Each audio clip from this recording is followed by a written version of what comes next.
DM Azamgarh ने जारी किया मॉडल कोड ऑफ कंडक्ट। 15 जनवरी तक रैली पर रोक, पुलिस फोर्स सड़क पर, वाहनों की सख्ती से हो रही है चेकिंग।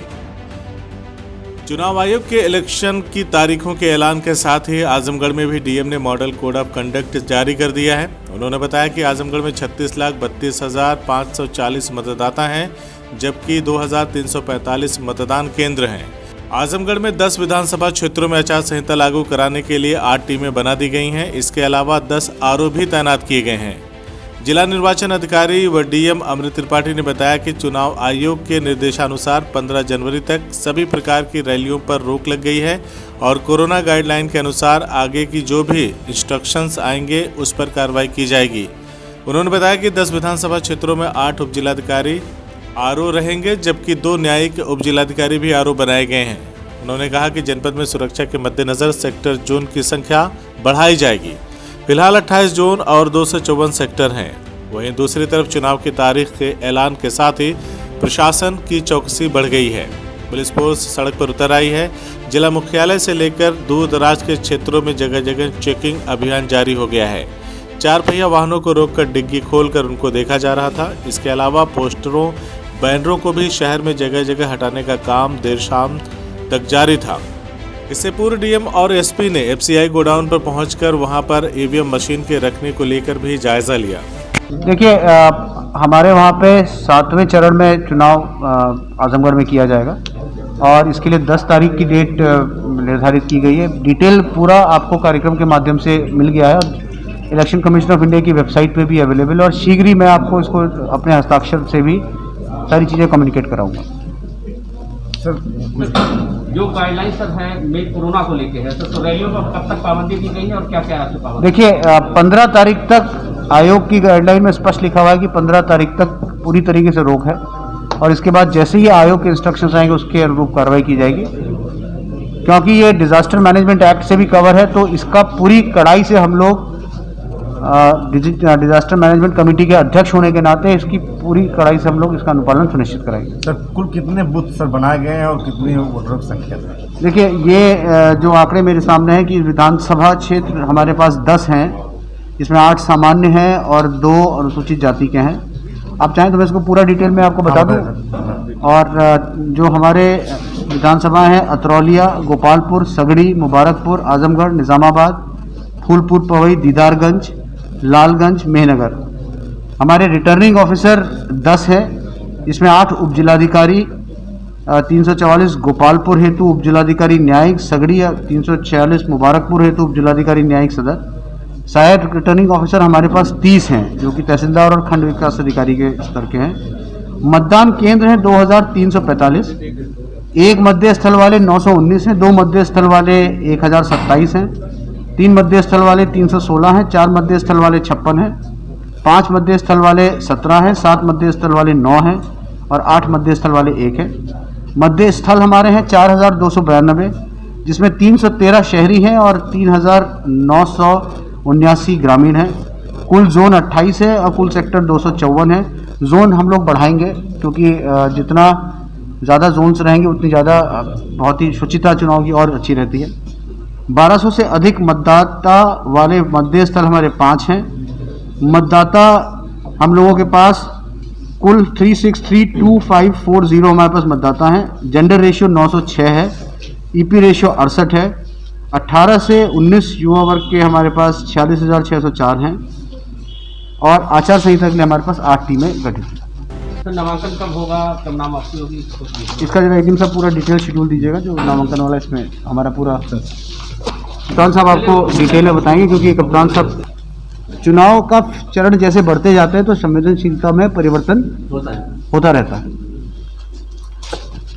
इसकी डिटेलिंग 2022 को हम लोगों का चुनाव मतगणना है और 7 फेज में 10 फरवरी को हमको शायद नोटिफिकेशन इशू करना है और 11 फरवरी को हमारा विड्रॉल है और 7 मार्च को पोलिंग है। ठीक है, तो मैंने अभी शायद 10 को जो बताया था उसमें 10 फरवरी की हमारे नोटिफिकेशन इशू होगा। इसको आप नोट कर लें। Date of issue of notification 10 फरवरी है। Last date of making nomination यानी नामांकन का आखिरी दाखिल करने का दिनांक है 17 फरवरी है। स्क्रूटनी की डेट 18 फरवरी है। लास्ट डेट ऑफ विड्रॉल यानी कि नाम वापसी की आखिरी तिथि आपकी 21 फरवरी है। चुनाव का दिनांक हमारा 7 मार्च 2022 को है। डेट ऑफ काउंटिंग हमारी 10/3/2022 को है और डेट ऑफ कंप्लीशन यानी चुनाव जब पूर्ण घोषणा की जाएगी, चुनाव पूर्ण हो, वो 12 मार्च को। तो मतगणना के लिए भी कोविड का गाइडलाइन की जाएगी, हाँ। टेबल कम लगाई जाएगी, कितनी क्या 7 टेबल अभी ये कहा गया और उसमें यह है कि जो लोग अंदर जाएंगे वो वैक्सीनेटेड होने चाहिए दोनों डोज। यदि दोनों डोज वैक्सीनेटेड नहीं है या एक डोज लगी है या वैक्सीनेशन नहीं है तो RT-PCR कम से कम 48 घंटे पहले का RT-PCR का रिपोर्ट होना चाहिए। सर जो कोविड पॉजिटिव है वो वोट कैसे डालेंगे? जो कोविड पॉजिटिव व्यक्ति हैं उनको वोट डालने के लिए आयोग ने 2 व्यवस्थाएं की है।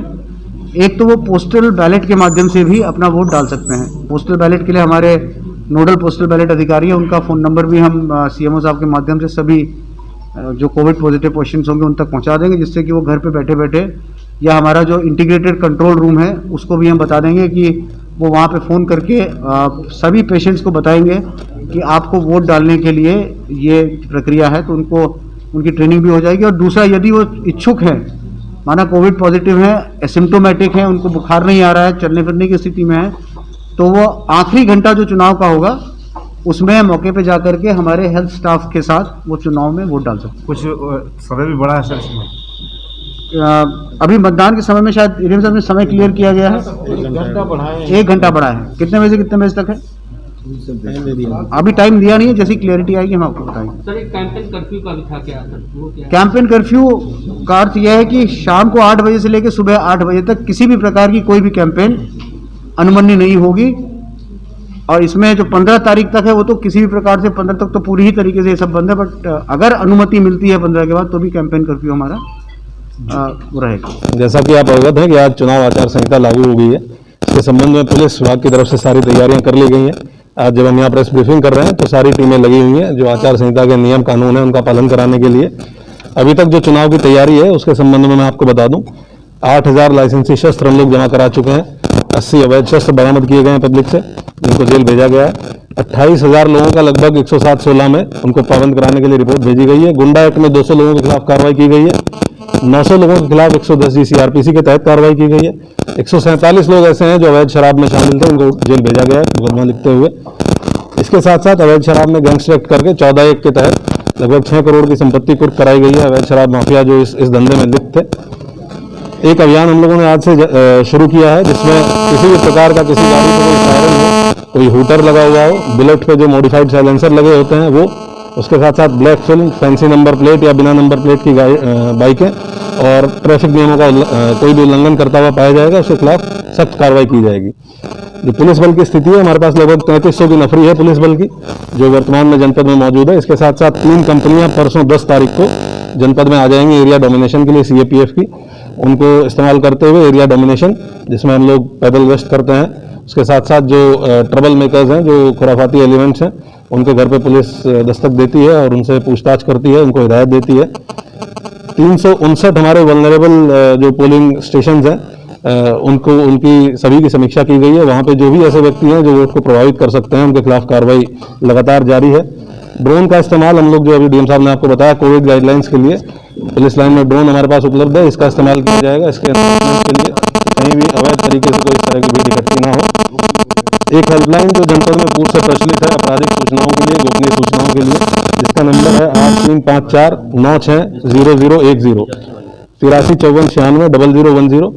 ये हेल्पलाइन, गोपनीय हेल्पलाइन ऑलरेडी जनपद में है। इस पे भी कोई चुनाव से संबंधित अगर कोई सूचना है जिसमें चुनाव के दौरान कोई प्रलोभन या कोई किसी प्रकार का कोई डराता धमकाता किसी को है प्रभावित करने की कोशिश करता है तो इस पे पब्लिक के लोग सूचना दे सकते हैं। सर कितने संवेदनशील इलाके आपके क्षेत्र में हैं? 359 वल्नरेबल मजरे हैं। मजरे मतलब कि ऐसे गांव चिन्हित हैं 359 जहाँ हम लोगों ने अपने हिसाब से संवेदनशील चिन्हित किए हैं।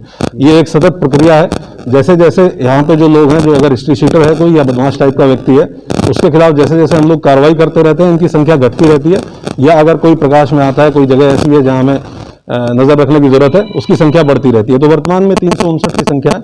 ये डायनेमिक प्रोसेस है। CIB इंडिया न्यूज की सभी खबरों को देखने के लिए लाल रंग की बटन को दबाकर चैनल को सब्सक्राइब जरूर करें, घंटी जरूर दबाएं ताकि हमारी सभी खबरों के नोटिफिकेशंस आप तक पहुंचते रहें।